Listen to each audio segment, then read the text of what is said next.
So I don't even know if I want to be on a dating website. Frankly, I don't even know if I want to be dating.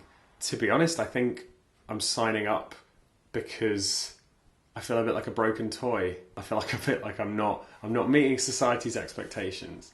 But I feel like I can't blame society for everything because a lot of my problems are just my problems. I do miss intimacy, romantic intimacy. That's valid. I don't know.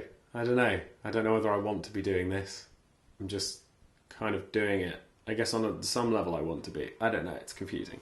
I never really know how to describe myself in any bio, let alone a dating profile. I don't really know how to sell myself. It's hard enough on CVs, let alone being like, you should love me. And here's why. Top 10 reasons why you should love me. There are a lot of things I want to talk about on my dating profile that aren't necessarily appropriate. Like, I really like high quality duct tape. And I realise that might come across a little bit creepy. It's just for, my old car was pretty much held together with duct tape, along with a lot of other things in my life. Good duct tape, I like it. I also like really good pens. A brand new Sharpie will put a smile on my face. I tie up my hair up like this when I go for runs, and I convince myself that it's to keep the hair from flying onto my face. And I mean, to some extent it is, but also it's because I kind of like the way it looks, but I'm too embarrassed to actually style my hair like that. I have written a rap about The Legend of Zelda,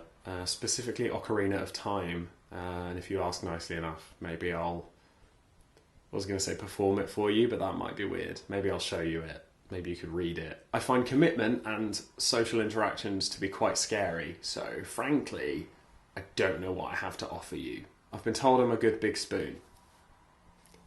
At least once a year, I will convince everyone that I'm trying to grow my beard out and get it huge, but chances are 3 weeks in, when it starts to look a bit scruffy, I'll give up and just trim it back. I often have these really dumb conceptual ideas that probably come from the fact that I'm a bit of a wanky artist. Like if I've never told you about my trifle theory, then you can ask me about that and we can talk that one out.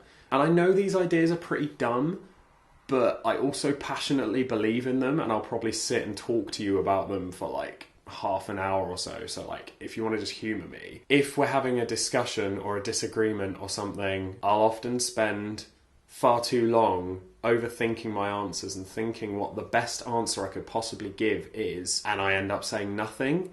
And I know that that's worse, but know that if I do say nothing, it's because I'm thinking of all the great things that I could be saying, but I'm not. One of my biggest guilty pleasures in the entire world is watching food reviews on YouTube.